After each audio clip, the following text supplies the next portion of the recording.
Kamera ide, action!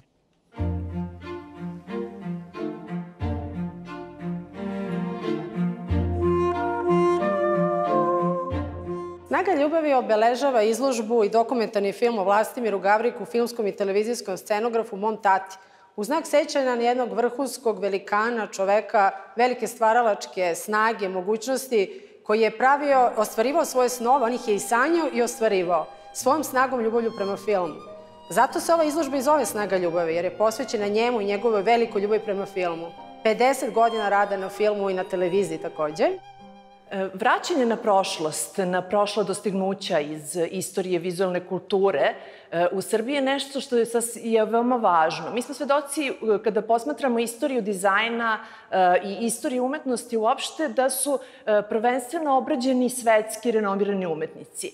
Ova izložba praktično daje mogućnost studentima da se inspirišu sa radom jednog umetnika koji je radio na teritoriji nekadašnje Jugoslavije i danas Srbije i prosto da vide kako je izgledala umetnost, počevši od osnovnih skica, kako se radilo rukom, kako su izgledali crteži, kako su izgledali nacrti, kako su izgledale fotografije u vremenu nastajanja određenih scenografija, kao god takođe da vide kako je izgledala recepcija prošlosti u samom delu Vlastimira Gavrika. Dakle, u pitanju je jedan veoma inspirativan materijal za studente da se upoznaju i da prosto sačuvaju od zaborava svojim doprinosom, svojim redizajnom, jedan rad tako eminentnog umetnika primenjene umetnosti, možemo slobodno da kažemo kakav je bio Vlastimir Gavrik.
Umeo da oseti talenat kod ljudi i da na tome radi.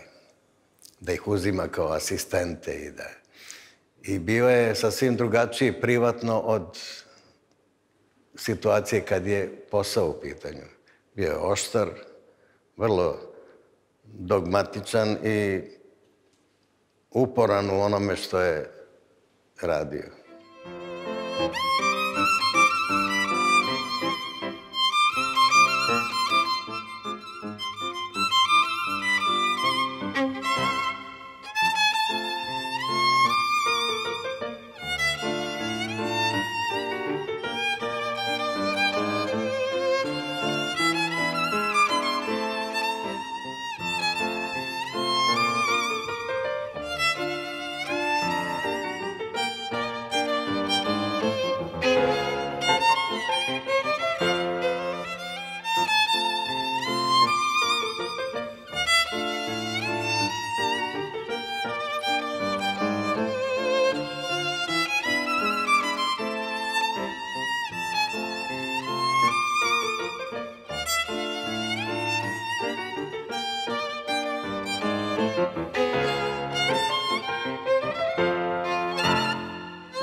Bio je čovek koji je imao najteže scenografske postavke, bio je inventivan, imaginativan, beskompromisan, borac do samog kraja. Od njega i od ljudi kakvi su Veljko Despotović i Jaša Ivkov, između ostalog sam učio kako treba gledati film i da je scenografski doprinos ne minoran, nego konstitutivan u stvaranju jednog umetničkog dela. U tom smislu mislim da naši dugovi našoj kinematografskoj prošlosti nisu ni daleka namireni i izmireni i da je ova izložba divan povod da se setimo čoveka koji je ne samo zaslužan za oblikovanje jugoslovenskog i srpskog filmskog rukopisa koji nas je proslavio u svetu, nego i za čoveka koji je neretko u svojoj stvaračkoj fazi nadilazio kreativnost ljudi s kojima je radio. Bio je dobar i sa nama, njegovim saradnicima, ali posebno je umeo sa majstorima. Imao je specijalan način i poštovao je sve majstore, sve dekoratere, jel? I slikare, i svi oni koji su učestvovali da bi se jedna scenografija izvela. Čekaj, ono na krovu što je, ko je se terao? To smo juče probali. To je dobro. Ja sam ga mnogo voleo zato što je zaista bez ljubomore širio sve ono što je on imao od iskustva na filmu. A ogromno mu je iskustvo. Savremeni projekti dizajna uključuju dizajn sećanja, uključuju vraćanje na prošlost. Vlastimir Gavrik, kao jedan od vodećih scenografa iz prošlosti, bio je veoma inspirativan za studente Univerziteta Metropolitan, studente grafičkog dizajna u okviru Fakulteta digitalnih umetnosti. Koristili smo radove da preradimo to na moderan način, povezujemo nekako našu kulturu i njegove radove iz prošlosti sa današnjim vekom. I među tim radovima meni se nekako najviše, s obzirom da je ime izložbe Snaga ljubavi, činilo kao da želim da pokažem tu nekako vezu između ljudi i umetnika i starog i novog i od svega pomalo da se izmeša. Dizajn plakata generalno je najbitnije da se informacija vidi. Na primjer, slučajni prolazi kada prolazi, da može da obrati pažnju, da odmah u hodu dobije sve informacije koje su njemu potrebne, da ga privuče, na primjer, ako iz daljine vidi plakat, da ga zanima, da prosto dobije kao interesovanje šta se nalazi na tom plakatu. Meni su se najviše istekli ti arhitektonski radovi koji su vrlo bili nekako oštri i baš precizni. Zato sam nekako u svom plakatu prikazala te neke oštre linije koje se povezuju kao mi kako se povezujemo međusobno. Svi smo imali vrlo različite pristupe, s obzirom da imamo i vrlo različite stilove. Ja sam nekako mislila da idem sa više tom minimalističkom, što ja volim, stilom i da pokažem nekako to, da preradim njegove radove kako bi nekako zamislila bi bili u današnjem veku.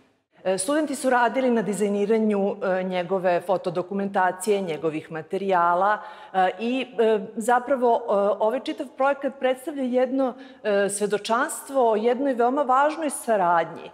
Inspirisati se prošlošću jednim scenografom, odnosno jednim umetnikom primenjene umetnosti, jeste nešto što je veoma važno za današnje studente.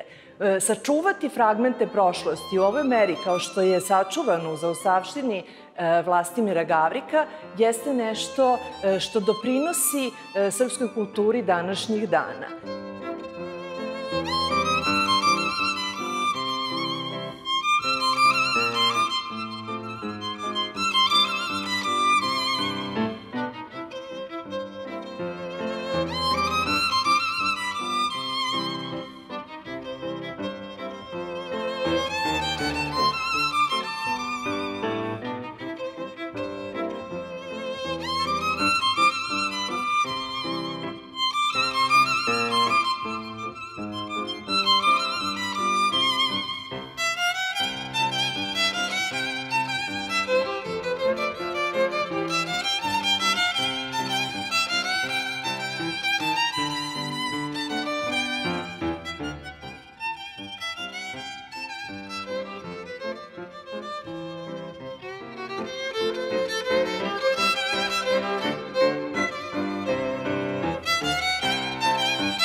Imala sam tu čast i privilegiju da radim sa mojim tatom na velikim produkcijama i koprodukcijama kao što je bio Boris Godunov, kao što je bio Underground, kao što su bile Igre bez granica za televiziju RTS.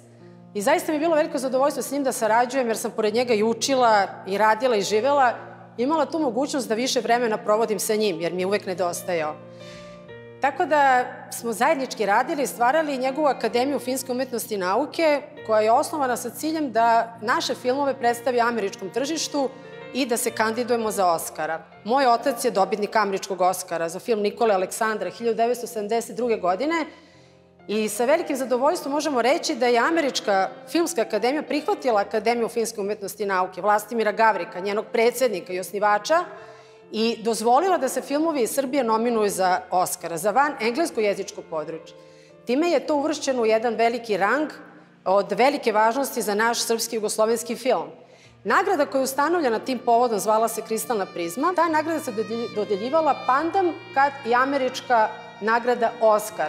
Istom ceremonijom kao što je bila obeležavana u Americi, u Hollywoodu, tako je bila obeležavana u Sava centru. Ako danas pogledamo nasleđe modernog filma, mislim da nećemo pogrešiti ako naiđemo na filmove za koje možemo kategorički da utvrdimo da je glavni junak scenografija. Primer radi, setimo se jednog Blade Runnera ili filma Podmornica u kome je grandiozni evropski scenograf Rolf Zehetbauer otplatio dugove modernom filmu. Šta bi danas bio i svetovi jednog Martina Scorsesea ili Francisa Ford Coppole bez Dante Ferretija, čoveka koji je oblikovao i potpisao velike segmente u Felinijevom opusu. U istom tom smislu možemo reći da je kinematografska mapa srpskog i jugoslovenskog filma nezamisliva bez kreativnog učešća Vlastimira Gavrika, koji je bio jedan od scenografskih korifeja ove kinematografske kulture. Vlastimir Gavrik je radio sa najvećima, radio je sa Mićom Popovićem, sa Vladimirom Pogačićem. Da podsjetim, on je najzaslužniji za onu halucinatornu scenografiju iz Majstora i Margarita Aleksandre Saše Petrovića.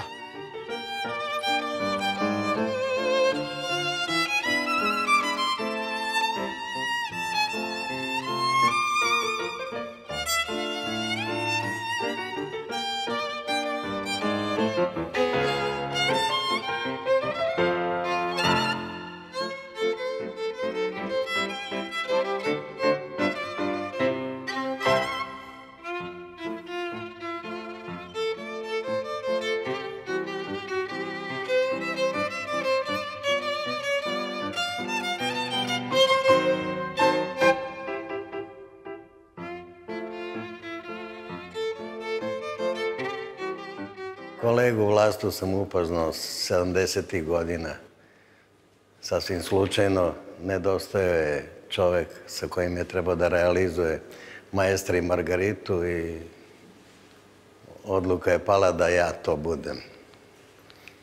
Lepo smo sarađivali, upoznao sam Vlastu, pratio njegov rad, njegovu studioznost, upornost da istera ono što je zamislio. Naravno, koristio je svoj autoritet koji je stvarao godinama jer je začetnik i udario temelj srpskoj i jugoslovenskoj scenografiji. Ja sam bio taj srećnik koji je dobio tu priliku i lepo smo sarađivali i ta saradnja se nastavila u više mahova. Radili smo i na domaćem i na stranom filmu. Nešto što mi se kod njega mnogo dopadalo, to je da je bila strana sujeta. On je umeo da bude i glavni bos, a umeo je da bude i drugi čovek. I da poštuje mišljenje svojih kolega. Ja sam to osetio vrlo jako, jer smo bili i u takvoj prilici, da sam ja njemu bio asistent, a da je onda i u nekim prilikama bio i on nekakav moj saradnik koji je pratio moje ideje. Mi ne samo da smo se družili ovako po stručnoj liniji, nego smo umeli da živimo lepo kao sektor. Mnogi su nam zavidili. Sektori režije, kostima, kaže kako to scenografija se druži, ima društvo, žive kao porodica. Mi smo umeli da se svakog meseca nalazimo i da pretresamo ono što smo okusili u radu i iznosili svoje utiske i anegdote vezane za saradnju. I naravno imali po tačkama, imali dnevni red. Pod tačkom 1 rešavamo pitanje učlanjenja i primanja u udruženje umetnika, određenu osobu, pa je to bila tema, pa druga tema šta se dogodilo na snimanju, ne znam, nekog filma tamo i da tu treba nešto urgirati, da se to ne ponovi. I onda je dolazilo ono podrazno. Šta je to bilo podrazno? To je bila zabava. Pa kad god je nagradu dobio, on je osjećao neku dozu izvinjenja što je to dobio. Kao ima mladi koji bi trebali da naslede i tako dalje, ali činjenica da je bio veoma jak i upečatljiv. Vlasta je već imao veliko iskustvo kad sam ja krenuo da radim filmove i imao sam tu sreću da između ostalih krenem i sa njim. Prvo sam radio neke koprodukcije, znam da smo radili Seobe zajedno, za Petrovića pokojnog. Znam da smo radili Borisa Godunova. Crtao sam neke crteže za neki film Šogun Majeda. Dosta filmova smo uradili i najvažnije je što smo stalno bili zajedno, jer dok je živela Avala film na onaj pravi način, svi smo se viđali, čak i da sam radio neki drugi film, viđali smo se tamo i uvek kad mi je trebao neki savet, naravno, umeo je da pomogne mladima. Tad sam ja još bio mlad. 2018. godine sam snimila dokumentarni film o Vlastimiru Gavriku u znak sećanja i obeležavanja 10-godišnjice od njegove smrti. Tim filmom sam obeležala njegovu stvaralačku karijeru. Kamera ide, action!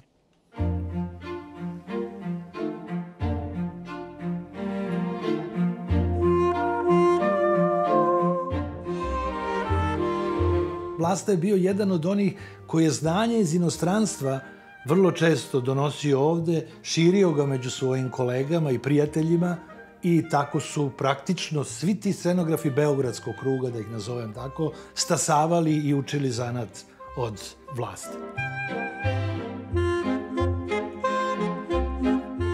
Veliki ljubitelj slike, ali filmske slike i želeo je da što više što se dešava u Hollywoodu prenese ovde. Vlastimir Gavrik ne samo što je bio scenograf, on je bio i teoretičar filma i bio jedan veliki borac za prava filmskih radnika, osnivač svih strukovnih udruženja i udruženja primenjenih umetnosti i udruženja filmskih i televizijskih radnika, tako da je on na svim segmentima se bavio filmom, ne samo filmom u smislu izdržanog sredstva filma, nego u smislu i prava i obaveza samih radnika i same teorije filma. Znači, povodom toga je napisao profesionalno zanimanje, igrani film koji danas stručna literatura. Svaka nedoumica u tehničkom i profesionalnom smislu u vezi sa scenografijom, tu je nedvosmisleno i jasno objašnjeno. Žuta knjiga je bila Biblija, na neki način, u to vreme kad je izašla i kada su je oštampali. Kod Vlaste u toj žutoj knjizi je vrlo precizno napisano šta svako zanimanje praktično sa sobom nosi. Bilo je mesto sastanaka naših koji su umeli da traju po 10-15 sati. Završavalo se sa igrankom.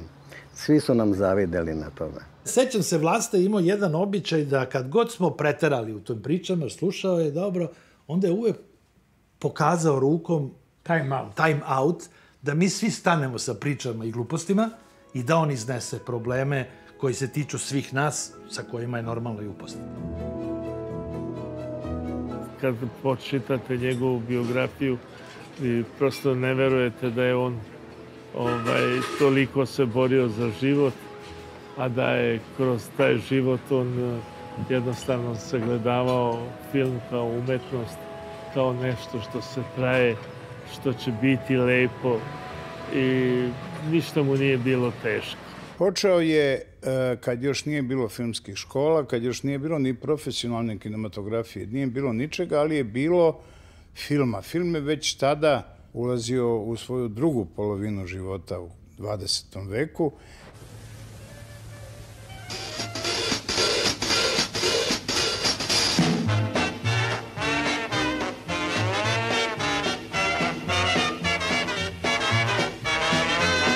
Kako je on uspeo da izađe u susret reditelju koji je hteo pokretnu kameru kao deo jedne igranke. Kamera je u stvari plesala isto kao i ovi plesači, a on je napravio to tako da ona može da pleše, da su jednostavno delovi scenografije pomerali u svim pravcima, da je on mogu da pravi od toga šta je hteo i napravio je zaista, to je najbolja priča u filmu i tu negde sa tim filmom počinje drugi period, počinje moderni jugoslovenski film.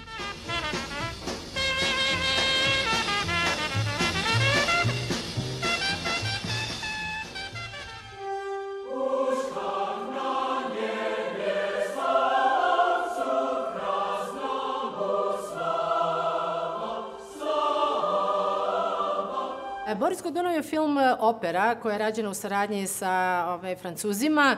Reditelj je bio Anže Zulavski, više poznat po tome što je bio Sophie Marceau muž. Urađeni su veliki dekori, rađeno je ceo jedan ruski grad, velike freske, veliki eksponati, ogroman posao sa puno statista, puno glumaca. Došao je operski pevač iz Francuske koji je ceo taj film iznao na svojim, da kažem, nogama, u stvari pevajući. Kako je ta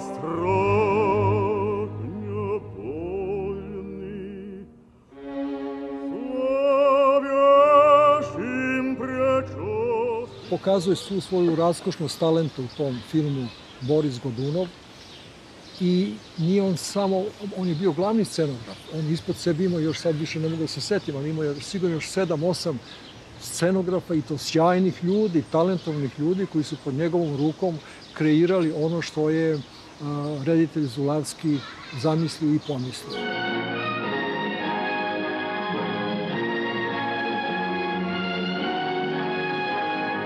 She's beautiful, like something alive. Oh, less enthusiasm, child. Film Dugi brodovi koji je Vlastimir Gavrik radio su izuzetno bili značajni zato što je izgradio prave galije sa ljudima koji su veslali. Da bi se ti ljudi našli uopšte, bilo je jako isto komplikovano, bilo je komplikovano izgraditi takve galije, ući u tu epohu, napraviti takve brodove, da oni budu plovni.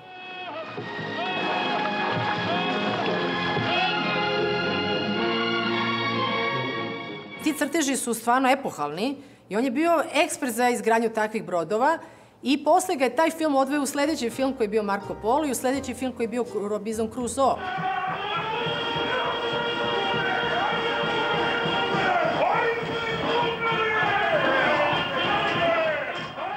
Pre svega, kad je došao film Underground, on je bio vrlo dosta komplikovana priča. Uopšte bilo nije najbolje. Nije se ni znalo da će se snimati, da li će se snimati ovde. Država je bila onda već pod sankcijama. Mi smo sve gradili u studijima u Barandovu i oko Barandova i eksterijere smo pravili i tunele one velike u Bugarskoj. I srušeni Beograd i Zološki vrt dole pored Donji Kalemegdanu. Napravljen ceo Zološki vrt. Jede luk. Stajte, pavaj! Ne sadi!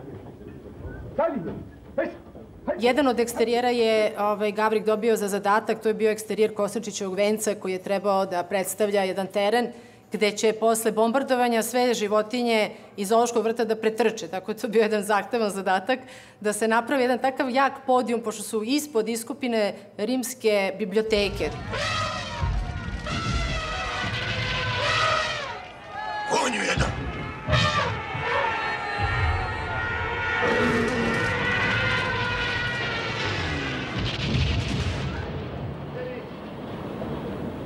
Znam još šta vi radite! Znam!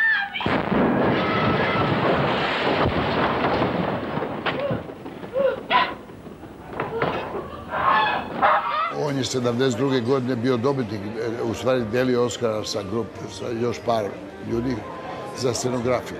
U to vreme on je bio već svetski scenografer. On nije nikad otišao po tog Oskara, to nije tad bilo njemu interes. Interes je bio da radi dalje, jer on je uvek paralelno imao 5 projekata koje je na njega čekalo.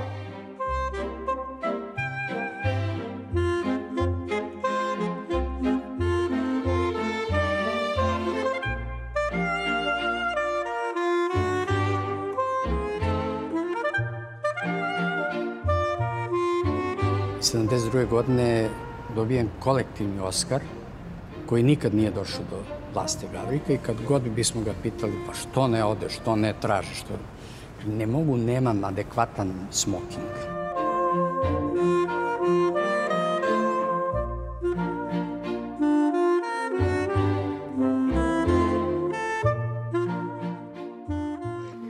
Da, za radio. To možda uradimo kad god hoćeš. Majke mi, ja sam na 92, intervju, snimke. Stvarno? Ko ne ti sam? A onda je došao neko talentovan da toj misli da dinamiku i da to postane zaista nešto stvarno. To je Vlastimir Gavrik. On je naše misli domaštao i napravio ih, tako da kažem, u 3 dimenzije i zapravo ih oživeo. Na Terazijama Robna kuća Beograd i tu Bijela negde na nekom krovu ima nekakvu scenu. Mislim, treba doći na tu ideju da se to desi tu. Znači, on je digao na jedan novi nivo ono što smo mi u scenariju imali. On, kako je razigrao taj prostor, ja sam bio dušao, ja sam samo gledao iz kojih uglova mogu da postavljam kameru. I tako sam onda i osmišljao scene. To je genijalan scenograf.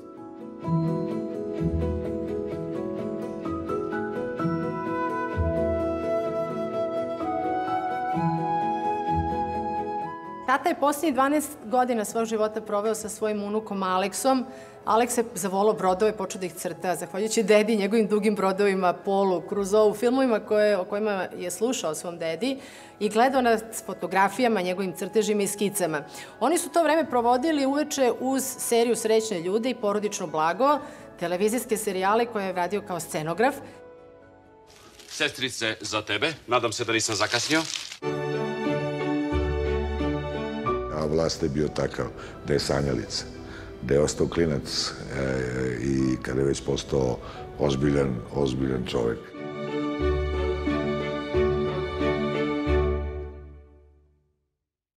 Svi mi koji smo sarađivali s njim, bili u bliskom kontaktu s njim, možemo i da svedočimo o njemu. I ja sam imala zadovoljstvo da njegove kolege okupim u tom filmu i da mi oni ukažu čast i privilegiju da govore o mom tati. On je doživao jednu premijeru u Jugoslovenskoj kinoteci i čekao je ovu izložbu.